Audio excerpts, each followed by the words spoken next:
ਤੁਹਾਡੇ ਤੋਂ ਮੈਂ ਸਵਾਲ ਇਹ ਕਰਨਾ ਚਾਹਾਂਗੀ, ਕਿਆ ਮਾਂ ਆਪਣੇ ਬੱਚਿਆਂ ਮੁੰਡੇ ਤੇ ਕੁੜੀ ਦੇ ਵਿੱਚ ਬਾਇਸਡ ਹੁੰਦੀ? ਬਹੁਤ ਸ਼ੁਕਰੀਆ ਐਮਨ, ਪਹਿਲੇ ਤਾਂ ਤੁਸੀਂ ਮੈਨੂੰ ਮਦੂ ਕੀਤਾ ਬਿਫੋਰ ਇਸ ਦੇ ਕਿ ਮੈਂ ਗੱਲ ਕਰਾਂ। ਇੱਕ ਬੜੀ ਮੈਨੂੰ ਅੱਜ ਕਮੀ ਮਹਿਸੂਸ ਹੋ ਰਹੀ ਹੈ ਕਿ ਕਾਸ਼ ਮੈਂ ਪੰਜਾਬੀ ਵੀ ਸਿੱਖ ਲੈਂਦੀ। ਹੁਣ ਜਦੋਂ ਦੁਨੀਆ ਘੁੰਮੀ ਹੈ, ਅਕਸਰ ਮਮਾਲਿਕ ਦਾ ਦੌਰਾ ਕੀਤਾ ਹੈ, ਤੇ ਅੰਦਾਜ਼ਾ ਹੁੰਦਾ ਹੈ ਕਿ ਇਹ ਜਿਹੜੇ ਸਾਡੇ ਅੰਦਰ ਕੰਪਲੈਕਸ ਸੀ ਜਾਂ ਜਿਹੜਾ ਸਾਡੇ ਅੰਦਰ ਸਾਡੇ ਖਾਨਦਾਨਾਂ ਦੇ ਵਿੱਚ ਕੰਪਲੈਕਸ ਡਾਲਿਆ ਜਾ ਰਿਹਾ ਹੈ ਕਿ ਪੰਜਾਬੀ ਜਿਹੜੀ ਹੈ ਉਹ ਲੈਸਰ ਜ਼ਬਾਨ ਹੈ ਜਾਂ ਇੰਗਲਿਸ਼ और उर्दू बाकी ज़बानें हैं वो ज़्यादा अच्छी हैं, तो ਉਹਦਾ ਖਾਤਮੇ ਦਾ ਦੌਰ ਦਾ ਆਗਾਜ਼ ਹੋ ਰਿਹਾ ਹੈ ਤੁਹਾਡੇ ਪ੍ਰੋਗਰਾਮ ਦੇ ਵਸੀਲੇ ਨਾਲ। ਤੇ ਹੋ ਸਕਦਾ ਮੈਂ ਜ਼ਿਆਦਾ ਪੰਜਾਬੀ 'ਚ ਗੁਫ਼ਤਗੂ ਨਾ ਕਰ ਪਾਵਾਂ, ਲੇਕਿਨ ਮਾਸ਼ਾਅੱਲਾ ਬਹੁਤ ਅੱਛੀ ਬੋਲ ਰਹੀ ਮੈਨੂੰ ਤਾਲਿਬ ਇਲਮ ਸਮਝੋ। ਤੁਹਾਡਾ सवाल सी कि क्या दोनों में बाइस्ड जी। पाकिस्तान को अगर देखें तो जो मेरा इसमें रहा है ऑब्जर्वेशन रही है, 8,000 ख़ानदानों को मुझे मिलने का मौका मिला, काउंसलिंग करने का मौका मिला, तो ये है ये 8,000 ख़ानदानों में ये मौजूद है। उसके अंदर समटाइम्स आपकी अपनी कॉम्प्लेक्सिटीज़ आ जाती हैं। वो कॉम्प्लेक्सिटीज़ आपकी होती हैं कि आपको आपके घर के अंदर ਤੁਹਾਨੂੰ ਕੰਪਲੈਕਸ ਦਾ ਸਾਹਮਣਾ ਤੁਹਾਨੂੰ ਲੈਸਰ ट्रीट किया जाता है बेटी होने के नाते। अब क्या है कि जब आप माँ बनती हैं और आप उस रोल के अंदर स्टेप इन करती हैं तो आप वही जो ट्रॉमा जो आप जनरेशनल ट्रॉमा लेकर आई हैं उसको आगे ट्रांसफ़र करती हैं। तो उस टाइम के ऊपर फिर आपका यही होता है कि मेरा बेटा, या हर माँ की ख्वाहिश होती है कि मेरी जो पहली औलाद हो वो बेटा हो। अब चूँकि सैयदा आयशा सिद्दीक़ा बिनते अबी बकर रज़ी अल्लाह ताला अन्हा सलामुल्लाह अलैहा की बात हो रही है, तो एक बड़ी यूनिक बात है जिस पे हमने कभी गौर नहीं किया कि सैयदा आयशा जो थी उनकी कोई औलाद नहीं थी, और हम खातून को या ख़वातीन औलाद को स्पेशली औलाद होने की वजह से अपने आप को मुकम्मल समझती हैं, या बेटा होने की वजह से तो एक्स्ट्रा समझती हैं कि हुन ते साडे कोल की पावर आ गई है, उस पे अलावा नहीं, और उन्हां दी नज़रां ऊंचियां हो जांदियां ने, एक वकार दी कैफियत बनती है। तो हज़रत आयशा सदीक़ा को अल्लाह ताला ने औलाद नहीं अता फरमाई, हालांकि अब यंगेस्ट थी तमाम अज़वाज में, और कहते हैं ना साइंटिफिकली कि यंगेस्ट है तो मोस्ट फर्टाइल है, लेकिन फिर भी आपके औलाद नहीं थी, लेकिन आपका जो वसफ़ था, जो आपका कंट्रीब्यूशन थी वो बहुत कमाल थी, और इसीलिए आज पूरी उम्मत को उनकी माँ के उनको पूरी उम्मत की माँ होने का शर्फ हासिल है। फिर आप मुहद्दिसा भी थी, मुअल्लिमा भी थी, मुफस्सिरा भी थी, फ़क़ीहा भी थी। इसके अलावा अगर देखें तो हज़रत आयशा जो थी वो तिब की माहिर भी थी और डेंटिस्ट्री की माहिर भी थी। और अक्सर लोग आके पूछते थे, सहाबा पूछते थे कि आपको ये इल्म कहाँ से मिलता है, ये तिब का, ये सारी चीज़ों का इल्म और अमूर ख़ाना का, इतना आपके ऊपर आइली ज़िंदगी के अफेयर्स के ऊपर आपकी इतनी कमांड थी।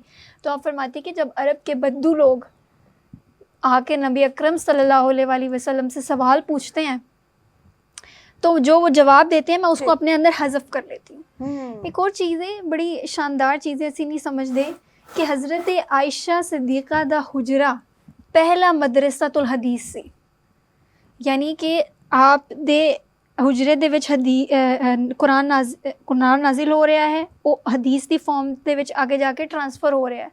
और हज़रत आयशा सिद्दीक़ा रज़ी अल्लाह ताला अन्हा इतनी इंटैलीजेंट सी, इतना आपदा क्वेश्चनिंग इतनी स्ट्रोंग सी कि मैं कहनी कि तुसी ना होम अफेयर्स नूं ज़रा इमेजिन करो कि एक घर दे विच एक माँ और एक बाप है। हुण कंसीडर करो कि अल्लाह दा दीन है उतर रहा है, एक ही हुजरे दे विच आ रहा है, पहले हज़रत ख़दीजा सन, हुण हज़रत आयशा ने।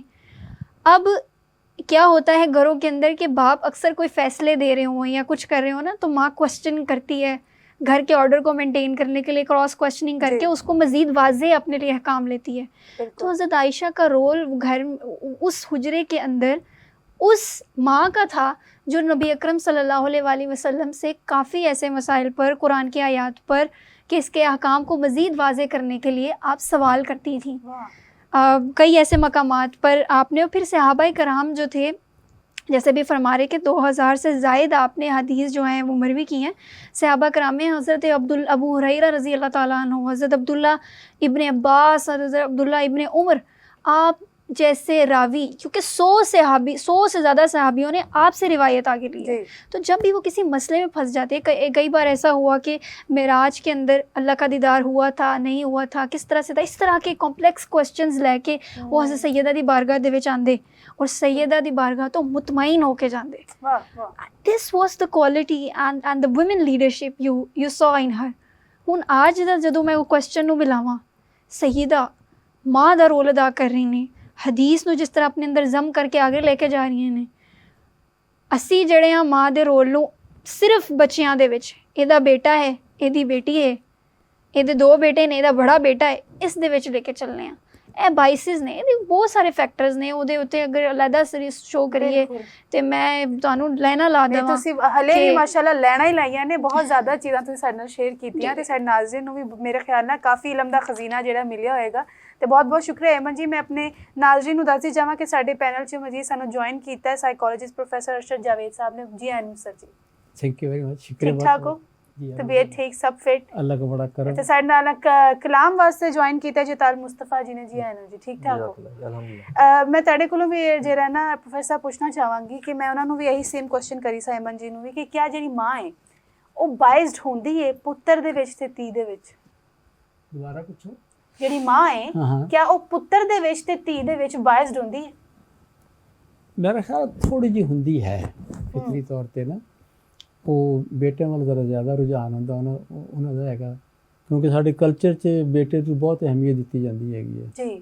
ਜਿਸ ਲਈ ਕਿ ਮੇਰਾ ਆਪਣਾ ਇਹ ਹੈ ਕਿ ਜਿੰਨੀ ਬੇਟੀ ਕੇਅਰਿੰਗ ਹੈਗੀ ਹੈ ਉਹਨਾਂ ਬੇਟਾ ਕਦੀ ਵੀ ਨਹੀਂ ਹੋ ਸਕਦਾ. ਮੇਰਾ ਇੱਕੋ ਹੀ ਬੇਟਾ ਸੀ, ਉਹ ਫੌਤ ਹੋ ਗਿਆ. ਮੈਨੂੰ ਬੜਾ ਦੁੱਖ ਹੋਇਆ ਅਤੇ ਚੰਦ ਦਿਨਾਂ ਬਾਅਦ ਮੈਂ ਸੋਚਿਆ ਕਿ ਮੇਰੇ ਦੁਖੀ ਹੋਣ ਨਾਲ ਵਾਪਸ ਆ ਜਾਏਗਾ. ਪਤਾ ਲੱਗਿਆ ਉਹ ਵਾਪਸ ਨਹੀਂ ਆਉਣਾ. ਮੈਂ ਰਿਲੈਕਸ ਹੋ ਗਿਆ. ਅਤੇ ਮੇਰੀ ਹਮੇਸ਼ਾ ਇਹ ਮੇਰਾ ਹੈ ਕਿ ਸੋਚ ਆਈ ਹੈ ਕਿ ਮੇਰੀ ਹਰ ਖਰਾਬੀ 'ਚ ਖੈਰ ਹੁੰਦੀ ਹੈਗੀ ਹੈ. ਹੁਣ ਮੈਂ ਦੇਖਿਆ ਕਿ ਹੁਣ ਮੈਂ ਇੱਕ ਆਪਣੀ ਮੇਰੀ ਬੇਟੀ ਮੇਰੇ ਨਾਲ ਰਹਿੰਦੀ ਹੈ, ਮੈਂ ਇੰਨਾ ਖੁਸ਼ ਹੈ ਦੀ ਸੋਚ ਨਹੀਂ ਸਕਦੇ. ਮੈਨੂੰ ਰਿਟਾਇਰ ਹੋਣ ਨੂੰ ਕਾਫੀ ਅਰਸਾ ਹੋ ਗਿਆ. ਮੈਂ ਇੱਕ ਦਿਨ ਨਹੀਂ ਮਹਿਸੂਸ ਕੀਤਾ ਕਿ ਮੈਂ ਓਲਡ ਹੋ ਗਿਆ ਜਾਂ ਰਿਟਾਇਰ ਹੋ ਗਿਆ. I am really very happy. ਮੈਂ ਹੋਰ ਲੋਕਾਂ ਨੂੰ ਦੇਖਦਾ ਹੈਗਾ ਵਿਚਾਰੇ ਬਹੁਤ ਬੁਰਾ ਹਾਲਤ ਹੈਗੀ ਹੈ, ਲੇਕਿਨ ਇਹ ਕਿ ਧੀਆਂ ਜਿੰਨਾ ਕੇਅਰਿੰਗ ਹੈਗੀਆਂ ਉਹਨਾਂ ਬੇਟਾ ਕਦੀ ਵੀ ਨਹੀਂ ਹੋ ਸਕਦਾ, ਚਾਹੇ ਮੇਰਾ ਹੋਵੇ ਜਾਂ ਕਿਸੇ ਦਾ ਵੀ ਹੋਵੇ. ਇਹ ਫਿਜ਼ਲੀ ਤੌਰ 'ਤੇ ਹੈਗਾ. ਮੇਰੇ ਜ਼ਿਹਨ 'ਚ ਇੱਕ ਗੱਲ ਆ ਗਈ ਕਿ ਨਬੀ ਅਕਰਮ ਸੱਲੱਲਾਹੁ ਅਲੈਹਿ ਵਸੱਲਮ ਨੂੰ ਜਦੋਂ ਕੋਈ ਪੁੱਛਦਾ ਕਿ ਤੁਹਾਨੂੰ ਸਾਰਿਆਂ ਤੋਂ ਮਹਿਬੂਬ ਕੌਣ ਹੈ ਤੇ ਆਪ ਸੱਲੱਲਾਹੁ ਅਲੈਹਿ ਵਸੱਲਮ ਫਰਮਾਉਂਦੇ ਆਇਸ਼ਾ, ਔਰ ਫਿਰ ਪੁੱਛਦੇ ਮਰਦੋਂ में ਤੇ ਫਰਮਾਉਂਦੇ ਆਇਸ਼ਾ ਦਾ ਬਾਪ. ਤੇ ਸਦਾ ਆਇਸ਼ਾ ਸਦੀਕਾ ਰਜ਼ੀ ਅੱਲਾਹ ਤਾਲਾ ਅਨਹਾ ਸੇ ਜਦੋਂ ਪੁੱਛਦੇ ਤੇ ਆਪ ਫਰਮਾਉਂਦੀ ਕਿ ਰਸੂਲੁल्लाह सल्लल्लाहु अलैहि वसल्लम ਨੂੰ ਸਭ ਤੋਂ ਜ਼ਿਆਦਾ ਮਹਿਬੂਬ ਕੌਣ ਹੈ ਤੇ ਆਪ ਫਰਮਾਉਂਦੀ हज़रत फ़ातिमा रज़ी अल्लाह ताला अन्हा, आप दी बेटी. और मर्दों में तो आप फरमाती हज़रत अली करम अल्लाह वजहुल करीम. यानी घर में ये आदम था और वाकई हकीकतन बेटी की इस सर बात कर रहे थे. तो जब हज़रत फ़ातिमा आपके पास आती तो सैयदा आयशा सिद्दीक़ा फरमाती कि रसूल अकरम सल्लल्लाहु अलैहि वसल्लम अपनी जगह से खड़े हो जाते और उठकर इस्तकबाल करते, और अब कभी कभी ऐसा होता कि अपनी जगह भी दे देते. तो ये है बेटी का रुतबा और ख़ातून का रुतबा जो इस्लाम और हमें रसूल पाक सल्लल्लाहु अलैहि वसल्लम का उसवा दे रहा है. और फिर हज़रत आयशा की वो मोहब्बत के एक तरफ देखें कि नबी अकरम सल्लल्लाहु अलैहि वसल्लम हज़रत फ़ातिमा से आपने कहा कि ए मेरी बेटी, क्या तुम मुझसे मोहब्बत नहीं करोगी जिससे मैं सबसे ज़्यादा मोहब्बत करता हूँ? तो आपने फरमाया क्यों नहीं, मैं करूँगी. तो हज़रत फ़ातिमा को हज़रत नबी अकरम सल्लल्लाहु अलैहि वसल्लम ने फरमाया फिर आयशा से मोहब्बत करो.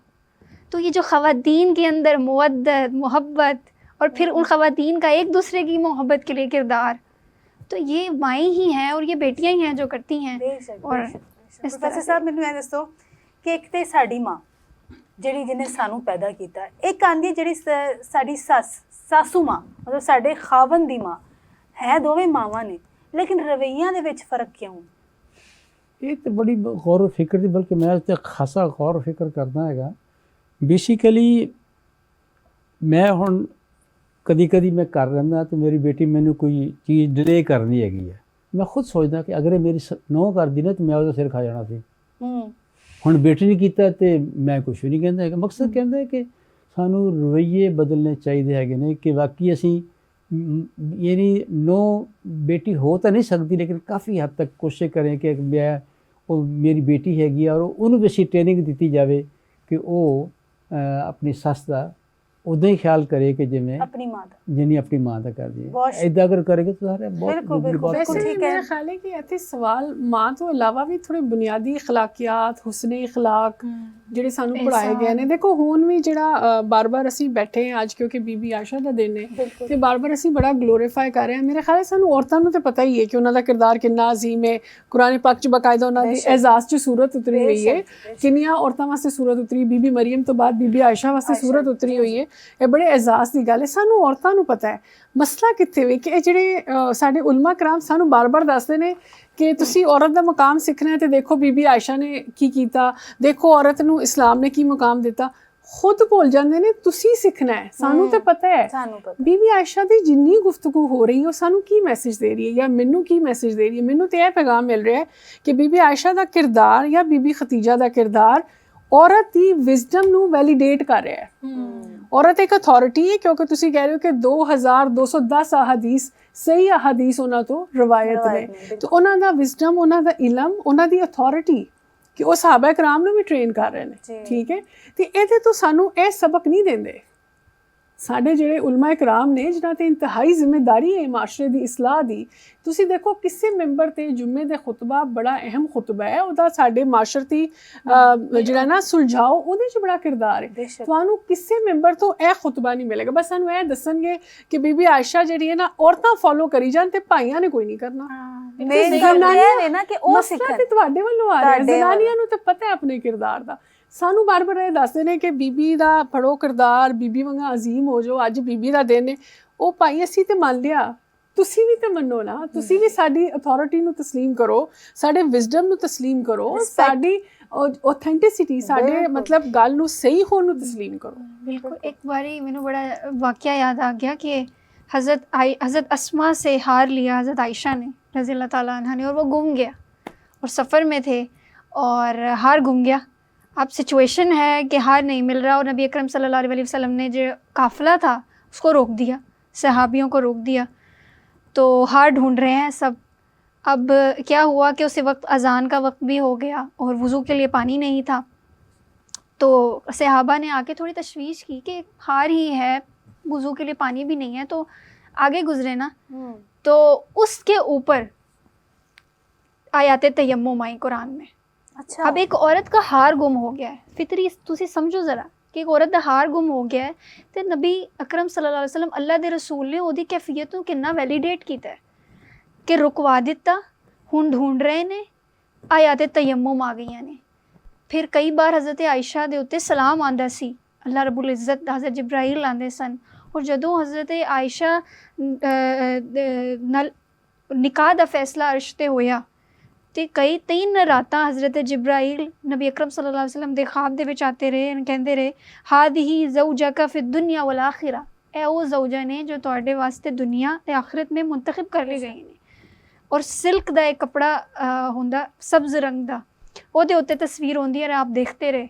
एंड फिर आपने वो निस्बत जो है उसके लिए अबू बकर सिद्दीक से बात कैसी की। गल है कि हार वास्ते काफिला रुकवा छड़िया। अजकल हम टाइम वेख लवो अंगूठी गवाजे जनानी दी, बंदा ते जनानी दे पीछे पै जांदा। बिल्कुल ਹੁਣ ਤੈਨੂੰ ਸਾਸ ਅਕਲ ਨਹੀਂ, ਤੂੰ ਸਾਸ ਦੀ ਗੱਲ ਹੋ ਰਹੀ ਮਾਪਿਆਂ ਨੇ ਕੁਝ ਸਿਖਾਇਆ ਹੀ ਨਹੀਂ, ਤੈਨੂੰ ਸ਼ੈਵਾਂ ਨਹੀਂ ਸਾਹਮਣੇ ਆਉਂਦੀਆਂ। ਕਦੀ ਮੈਂ ਤੈਨੂੰ ਇਖਤਿਆਰ ਨਹੀਂ ਦੇਣਾ, ਕਦੀ ਮੈਂ ਤੈਨੂੰ ਖਰਚਾ ਦੇ ਪੈਸੇ ਨਹੀਂ ਦੇਣਾ, ਤੈਨੂੰ ਗੱਲ ਸੰਭਾਲਣਾ ਸਹੀ ਨਹੀਂ ਗੱਲ ਹੈ, ਆਉਂਦਾ।